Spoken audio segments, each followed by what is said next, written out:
আমাদের সমাজে হওয়া অহরহ দুটা বিষয় নিয়ে আজকে কথা বলবো এবং এই বিষয়গুলো শুনলে আমাদের মনে হয় যে আসলে কি সমাজে এগুলো হয়। চলুন দেখে আসি কোন দুটো বিষয়। প্রথম যে বিষয়টি নিয়ে বলবো, এই ঘটনাটি একটু পড়ুন।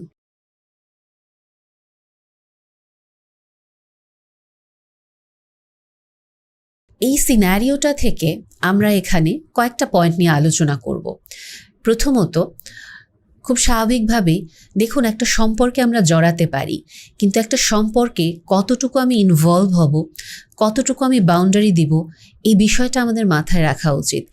বিবাহ বহির্ভূত যে শারীরিক সম্পর্কটা, এটা আমরা বর্তমানে খুব স্বাভাবিক করে নিয়েছি এবং অনেক সময়ই আমরা এই সম্পর্কে জড়াচ্ছি এবং আমরা আমাদের ইন্টিমেট টাইমের ছবিটা তুলে রাখছি এবং এতটাই ট্রাস্ট করছি, আমার মাথায় কখনো এটা থাকেই না যে ওই মানুষটা কখনো আমাকে ঠকাতে পারে বা এটা আমার কখনো বিপদের কারণ হতে পারে। ইনফ্যাক্ট এটা আমি আমার মোবাইলেই রেকর্ড করলাম, আমার মোবাইলই চুরি হয়ে গিয়ে আমার প্রাইভেসি এবং আমার পার্টনারের প্রাইভেসি ব্রিচ হতে পারে। এই জিনিসগুলো আমাদের মাথায় থাকে না এবং চুরি হওয়ারও কোনো বিষয় না। আজকাল অনেক সময় হ্যাক করা বা বিভিন্ন লিঙ্কের মাধ্যমে আমাদের মোবাইলের সব ছবি চলে যায়, বাট স্টিল আমরা এই কাজগুলো করি এবং আমরা কোনো সাবধানতা অবলম্বন করি না। এবং অনেক সময় যখন আমরা বলি যে আপনার উচিত একটা সম্পর্কে একটা সেফটি বাউন্ডারি মেনটেন করা, বিয়ের আগেই যে শারীরিক সম্পর্কটাতে জড়িয়ে যাচ্ছেন এই জায়গাটাতেও হয়তো আপনি একটা বাউন্ডারি দিতে পারেন, তখন অনেকেই বলেন যে দেখেন এত হিসেব করে তো সম্পর্ক হয় না, এটা একটা জিনিস হয়ে গিয়েছে। কখনো কখনো এটার কনসিকোয়েন্সেস তো অনেক বাজে হচ্ছে এবং যখন যার উপর দিয়ে যাচ্ছে তার তো 100% চলে যাচ্ছে। এবং আরও যে বিষয়টা ইম্পর্টেন্ট, আমি এটা সবসময়ই বলি, এই ঘটনাটিতে হয়তো একজন ভদ্রলোক ছিলেন, যেমন এখানে দেখানো হলো যে তার বান্ধবী প্রেগন্যান্ট হয়ে গিয়েছে এবং এটা যদি আসলেই হতো, একটা মেয়ের উপরে তো মানসিক টোল কি পরিমাণ যায় এটা বলার অপেক্ষা রাখে না। এই সিনারিওটা বেছে নেওয়ার পেছনে কারণ এটাও যে আলটিমেটলি ছেলেরাও আজকাল ভিকটিম হয়, মেয়েরাও ছেলেদের এরকম ভিডিও করে খুব বাজেভাবে তাদেরকে ব্ল্যাকমেল করে এবং টাকাগুলো নেয়। আমরা তো সবসময় ভাবি হয়তো মেয়েদেরকে এরকম ব্ল্যাকমেল করা হয়, ছেলেরা হয়তো এরকমভাবে সাফার করে না, বাট ছেলেরাও করেন। এবং অনেক সময় দেখা যায় যে ছেলেরা বেশিরভাগ ক্ষেত্রে, এই ভদ্রলোক হয়তো হেল্প সিক করেছেন, অনেক ক্ষেত্রে তারা হয়তো হেল্পটা সিকও করতে পারেন না এবং এই লজ্জাটা তারা সারা জীবন হয়তো বই নিয়ে যেতে থাকে এবং অনেকে সুইসাইডের দিকেও চলে যায়। সো এই কেসগুলোর সিভিয়ারিটি আসলে অনেক বেশি। এবং আরও যে ব্যাপারটা খুব ইম্পর্টেন্ট, আমরা এখানে যদি খেয়াল করি, অদ্ভুত রকম একটা শো অফের লাইফে আমরা বাস করছি। আমি খাই না খাই, আমার বাসায় শান্তি আছে না আছে, কিন্তু আমাকে শো অফ করতে হবে, আমাকে খুবই একটা লাক্সারিয়াস লাইফ লিড করতে হবে, আমাকে অনেক বেশি উচ্চাভিলাষী হতে হবে, আমাকে দুবাই ট্রিপে যেতে হবে, থাইল্যান্ড মালয়েশিয়া ট্রিপে যেতে হবে, একটা জামা 2 দিন পরা যাবে না, আইফোন হাতে রাখতে হবে এবং আইফোনটা আমি কিভাবে কিনছি সেটার কোনো দরকার নাই পিছনে হিস্ট্রি জানার। আমি একটা মানুষকে মেরে ধরে আমার সংসারে অশান্তি করে আমি আইফোন আনবক্সিংয়ের ভিডিও আপলোড করছি কিনা না, কিন্তু আমাকে সোশ্যাল মিডিয়াতে দেখাতে হবে। এবং আরও অদ্ভুত ব্যাপার, আমরা সোশ্যাল মিডিয়াতে এই ভিডিওগুলো দেখে অদ্ভুতভাবে মানুষগুলোকে আমরা সাপোর্ট করি, তাদেরকে আমরা অনেক বেশি বাহবা দেই এবং আরও যেই জিনিসটা ভিতরে ভিতরে আমরা তাদেরকে হিংসা করি এবং সবাই আমরা এটাই চেষ্টা করি, ওই যে ট্রেন্ড, উনি অনেক ভালো একটা লাইফ লিড করছে, আমাকেও ওটা করতে হবে এবং এটা করার জন্য আমার বাবা মাকে আমি কষ্ট দিই, ওনার মান সম্মান, ওনার নাক কেটে ফেলি, এটা আমার দেখার বিষয় না। আমি নিজে একটা ডিপ্রেসিভ লাইফের দিকে যাচ্ছি, আমি কি নিজেই আমার নিজের মান সম্মান নষ্ট করে ফেলছি, এটাও আমার দেখার বিষয় না। দিন শেষে এটা আমার জন্য জরুরি, আমি কি ওই লাক্সারিটা নিতে পারছি কিনা। এবং আরও যেটা ট্রমাটিক থাকে, নিজেরা আমরা এরকম কিছু নোংরা কাজ করি এবং নিজেরা আমাদের নিজেদের ব্যক্তিত্ব বা আমাদের সম্মান, আত্মমর্যাদাবোধ এটাকে আমরা বিকিয়ে দিই। কিন্তু আলটিমেটলি কেউ যদি আমাদের থট চ্যালেঞ্জ করে, কেউ যদি আমাদেরকে বলে এই জীবনটা আমাদের জন্য খুবই আনহেলদি, এটা আমাদের জন্য বিভিন্ন ডিপ্রেশন আমাদেরকে ট্রিগার করতে পারে, কিন্তু আমরা এটা তখন মানতে নারাজ না, আমরা প্রচণ্ডভাবে রেগে যাই, আমরা বলি আপনি কেন আমাকে জাজ করছেন, কেন আমার লাইফে এরকম কিছু হবে।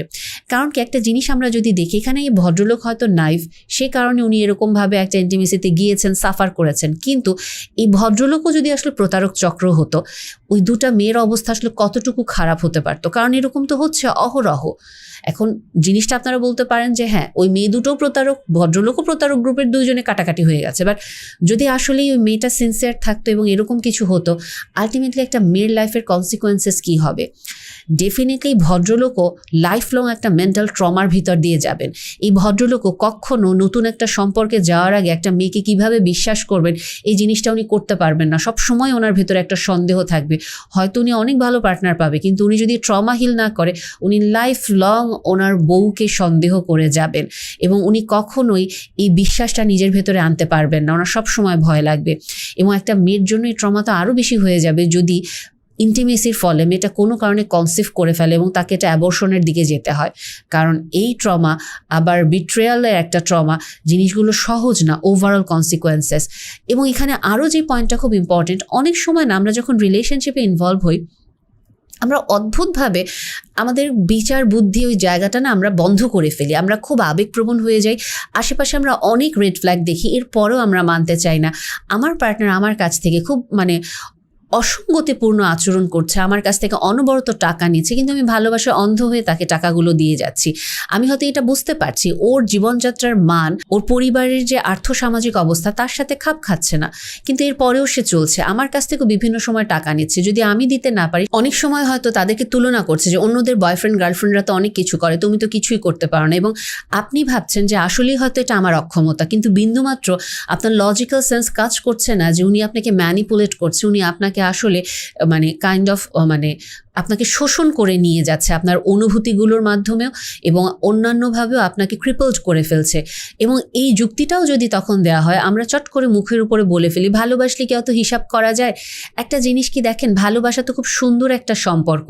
এই ভালোবাসতে গিয়ে যদি আপনার জ্ঞান, বুদ্ধি, বিবেক সব লোপ পেয়ে যায়, তাহলে এটাকে ভালোবাসা বলে?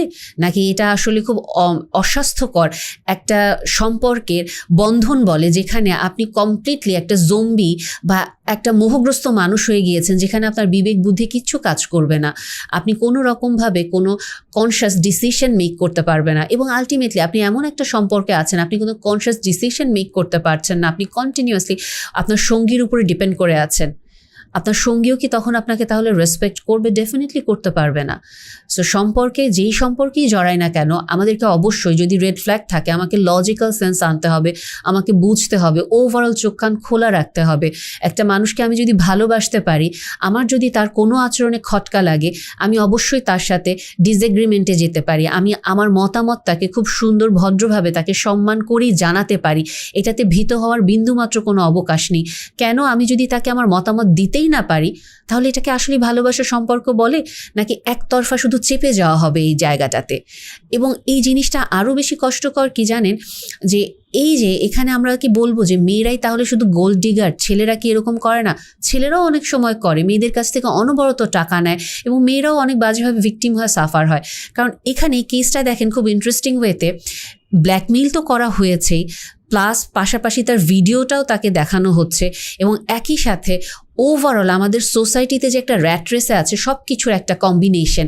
এবং এই ঘটনাগুলো না অহরহ হচ্ছে এবং অহরহ এরকম কেসগুলো আমরা ডিল করি, যেখানে হয়তো ওয়াইফ নিয়ে আসছে তার হাজব্যান্ডকে, যেরকম ভার্সিটির মেয়েদের দ্বারা সে প্রতারিত হচ্ছে, বা হয়তো ভাই নিয়ে আসছে তার বোনকে, যে কিনা তার ভার্সিটির ক্লাসমেট দ্বারা প্রতারিত হচ্ছে, অথবা চাকরিজীবী কোনো ভদ্রলোক দ্বারা প্রতারিত হয়েছেন, অথবা এরকমও দেখা যাচ্ছে যে মেয়েরা ওই যে সুগার ড্যাডি, ছেলেরা সুগার মমের পিছনে ছুটে যাচ্ছে এবং তারপরে খুব ট্রমাটিক একটা এক্সপিরিয়েন্স হচ্ছে, এটা ওনারা নিতে পারছেন না। সো ওনারা নিজেরাই আসছেন যে আসলে আমার জীবনটা এরকম কেন হচ্ছে।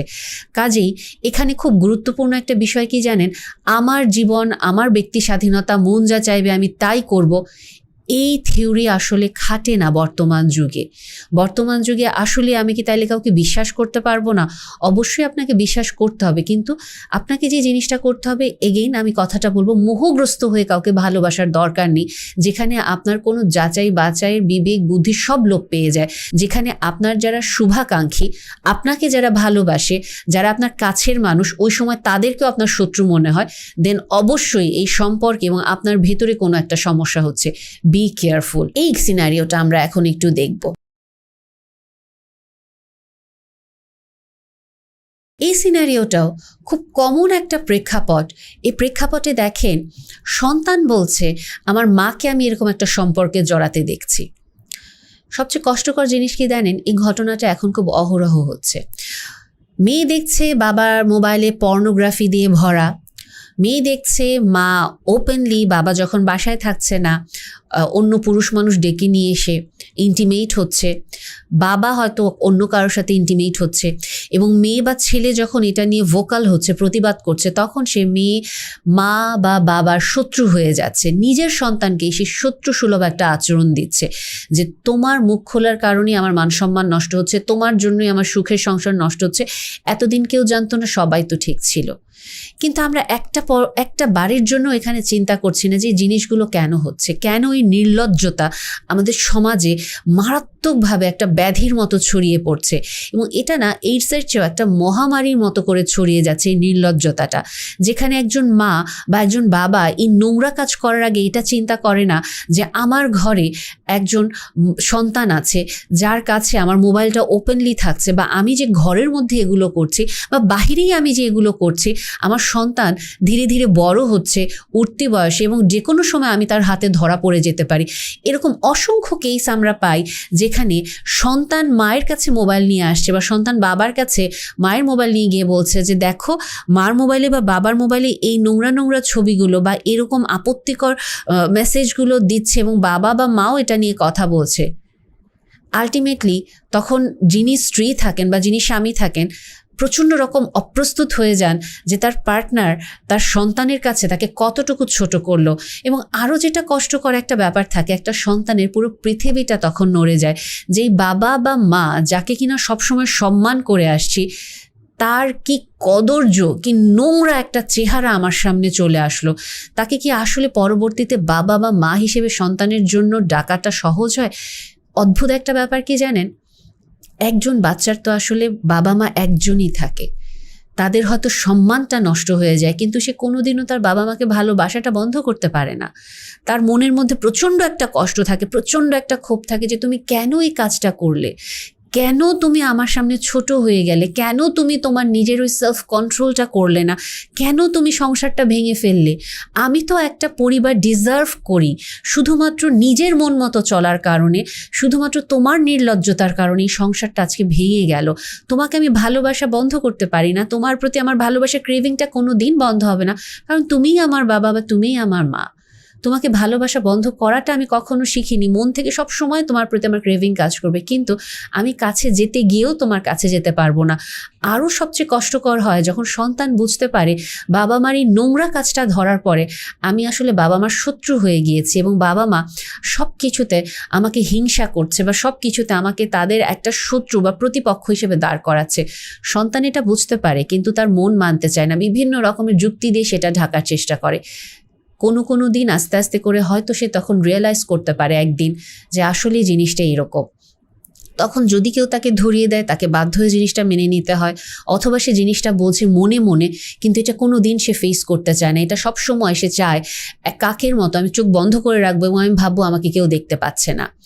এবং এই জিনিসটা আমরা যদি বলি নির্লজ্জতাটা বা এই যে আমাদের ফ্রি উইলের চর্চাটা, এই ব্যাপারটা আমরা এত যে গ্লোরিফাই করি, আমরা যে এত বলি যে বাবা মা সন্তান একসাথে বসে প্রতিদিন একটু একটু করে সফট পর্ন দেখছি, এবং এটা আধুনিকতা, এটা লজ্জার কিছু নেই। বাবা মার সাথে একসাথে বসে বিভিন্ন রকমের রগরগে আপত্তিকর আইটেম সং দেখা যায়, বিভিন্ন রকমের সিন দেখা যায়, এটা আধুনিকতা।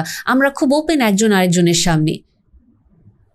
এগেইন একটা বাউন্ডারি, একটা রেসপেক্ট থাকা উচিত সম্পর্কে। আমি বলছি না বাবা মা সন্তানের মধ্যে কোনো সুন্দর খোলামেলা আচরণ বা একটা সম্পর্ক থাকবে না, বাবা মা সন্তানের সাথে খোলামেলা আলোচনা করবে না, অবশ্যই করবে, কিন্তু একটা পর্যায়ে এই জিনিসগুলো আমাদের কাছে না খুব নর্মাল হয়ে যায়। আমি আমার সন্তানের পাশে বসেই এরকম রগরগে আপত্তিকর সিন দেখি, কোনো সমস্যা হয় না, যে কারণে একটা পর্যায়ে আমার মোবাইলেও এটা আমার সন্তানের হাতে যখন ধরা পড়ে আমার এটা গায়ে লাগে না। তুমি তোমার সাথে এগুলো দেখে অভ্যস্ত, এটা তুমি এত সেন্সিটিভ কেন আচরণ করছো? আব্বু আম্মুর একটা পার্সোনাল লাইফ থাকতে পারে, তার মোবাইলে এগুলো আসতে পারে, সো তুমি এত চাইল্ডিশ বিহেভিয়ার কেন করছো? আমার একটা পার্সোনাল লাইফ থাকতে পারে, এটা তো আমার লাইফ। এবং সন্তান তখন পাজলড হয়ে যায়, এবং যিনি পার্টনার থাকেন উনিও লজ্জায় তখন অদ্ভুতভাবে নির্বাক হয়ে যান যে আমি আসলে কোন জায়গাটায় কি কথা বলবো। কারণ যখন আসলে ধরা পড়ে যায় তখন তো ওনার আসলে নিজেকে বাঁচাতে হবে, এবং আত্মপক্ষ সমর্থন করতে গিয়ে তখন ওই ড্যাম কেয়ার ভাবটা চলে আসে, মেয়েদের ক্ষেত্রে ছেলেদের ক্ষেত্রেও। এবং এই জিনিসগুলো পরকীয়া বলেন বা এই নোংরা কাজগুলো বলেন, এটা যে একটা ক্রাইম, পারিবারিক পর্যায়ে, সামাজিক পর্যায়ে, ব্যক্তিগত পর্যায়ে ক্রাইম, এটা তখন আমরা মানতে নারাজ থাকি। এই যে এটা আমার ব্যক্তি স্বাধীনতা, বা আমি এটা করেছি, এটা সাময়িক একটা ফ্লার্টিং, এটা অত সিরিয়াস কিছু না, এটা খুবই নর্মাল ব্যাপার। কারণ আমরা তো আসলে আরও অনেক কিছু নর্মাল করে ফেলেছি। সো তুমি এটা নিতে পারছো না কেন? তোমাদের মন মানসিকতা তো ছোট কেন? এই প্রশ্নগুলো আসে। কিন্তু তারপরেও আমরা স্বীকার করি না যে আমরা নিজেরা আসলে একটা ক্রাইম করেছি, আমরা একটা পরিবার ভেঙে দিয়েছি, একটা সন্তান, একটা বাচ্চার মন ভেঙে দিয়েছি, এবং আমি আমার পার্টনারকে অপমানিত করেছি, তাকে দেয়া কমিটমেন্ট আমি ভেঙে ফেলেছি। এবং যাদের সাথে আমরা এই সম্পর্কে লিপ্ত হই তাদেরও ওই সময় কোনো সেন্স কাজ করে না। আলটিমেটলি তারাও তো আসলে একই পথের পথিকই। সো আমরা যদি আমাদের সমাজের এই অবক্ষয়গুলো নিয়ে সচেতন না হই, আলটিমেটলি আমরা একটা সময় আমাদের ঘরও পুড়বে, একটা সময় আমার নিজের ঘরেও আগুন লাগবে, এবং আমরা তখন সামলাতে পারবো না। কি করতে পারি? আমরা যার যার জায়গা থেকে আমরা আমাদের দায়িত্বগুলো আসলে পালন করতে পারি। আমরা সবাই না অন্যের দিকে আঙুল দেই, ও এটা করছে, ও এটা করছে, কিন্তু আমরা আসলে কখনো খেয়াল করছি আমরা নিজেরা কি করছি? আমি সিম্পল একটা বিষয় যদি বলি, এই যে দেখেন ফ্যান গার্লিং বা ফ্লার্টিং করা অফিসে, বা ফ্যান বয়িং, অফিসে একজন আরেকজনকে পছন্দ হচ্ছে, এটা একটু ফ্লার্ট করছে, ভার্সিটিতে, স্কুলে, কত নর্মাল একটা ব্যাপার। খালাতো ভাই বোনদের মধ্যে, বড় হয়ে গিয়েছে, বিয়ে হয়ে গিয়েছে, কাজিন, একটা সময় ক্রাশ ছিল, বড় হওয়ার পরেও চাচাতো ফুফাতো মামাতো ভাই বোনদের মধ্যে জিনিসগুলো হচ্ছে। এবং যিনি বিয়ে করে ফেলেছেন তার পার্টনার বুঝতে পারছে এটা অকওয়ার্ড, বাট স্টিল আমরা এটা পাত্তা দিচ্ছি না, কারণ আমরা তো এখন সবাই আধুনিক। কিন্তু এই ছোট ছোট বিষয়গুলো থেকেই যে আসলে অনেক বড় জিনিস হয়, একটা নোংরা জিনিস হয়, এই জিনিসটা আমরা বুঝতে পারি না। কারণ কি, একদিনে কেউ আমরা 1 লাফে 14 তলায় উঠি না, আমরা এক সিঁড়ি ভাঙতে ভাঙতেই উঠি। কাজে এটা উপযুক্ত সময় যেখানে আসলে আমাদের কিছু মোরাল ভ্যালু বা কোর ফিলোসফির দিকে আবার ফিরে যেতে হবে, যেখানে আমাদেরকে একটা মোরাল কম্পাসে স্টিক থাকতে হবে যে আসলেই আমি আমার জীবনে কি চাই। আমি যদি আমার জীবনে আসলে শুধুমাত্র উচ্চাভিলাষিতা চাই এবং শুধুমাত্র আমি এরকম কিছু জীবন চাই যে আমি পাবো, আলটিমেটলি একটা সময় আমি তো নিজে অন্যদেরকে কষ্টের কারণ হচ্ছি, অন্যদেরকে আমি পুরোপুরি কষ্ট দিচ্ছি, আমি নিজেও আসলে খুব বিপর্যস্ত হব একটা পর্যায়ে গিয়ে, যেখান থেকে আমাকে টেনে কেউ তুলতে পারবে না। বাট ওই কনসিকোয়েন্সেস আমরা দেখতে পাই না, এই জন্য আমরা স্বার্থপরের মতো শুধু নিজের দিকে তাকাই, অন্যের কষ্টটা দেখব না। কিন্তু একটা জিনিস কি, সময় সব সময় কথা বলে, এবং একটা পর্যায়ে গিয়ে যে আজকে আমি হয়তো অন্যের কষ্টের কারণ হচ্ছি, সেদিন হয়তো আমি এত বাজেভাবে অসম্মানিত হব এবং ভেঙে যাব, আমার পাশে কেউ থাকবে না। এবং এটা তখন বোঝার পরেও আমার আর কিছু করার অবকাশও থাকবে না। এবং এখানে একটা জিনিস কিন্তু খুব কষ্টকর, যে ছেলেটা জানতে চাইছে এখানে আমার কি করণীয়, এবং একটা সন্তান না এটাই চেষ্টা করে যে শেষ মুহূর্ত পর্যন্ত হলেও নিজের বাবা মার সম্পর্কটাকে আমি বাঁচাবো, এটা তার একটা দায়িত্বের ভিতরে চলে আসে। এবং খুব কম বয়সে, যেখানে আসলেই তার সন্তান হিসেবে কিছু সুবিধা উপভোগ করার কথা, সেই জায়গায় সে প্যারেন্টসের রোলটা নিয়ে ফেলে, রেফারির রোলটা নিয়ে যায় বাবা মার সম্পর্ক বাঁচানোর জন্য।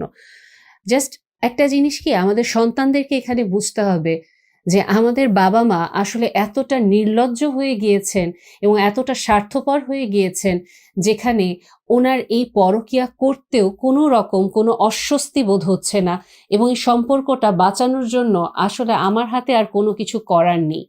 আর এখানে খুব জরুরি একটা বিষয়, যেহেতু আমি নির্লজ্জতার কথাটা বললাম, এবং স্পেসিফিকলি এই ছেলেটার কেসে সে বলছে যে তার বাবা একটা সময় তার মায়ের জন্য অনেক কষ্ট করেছেন।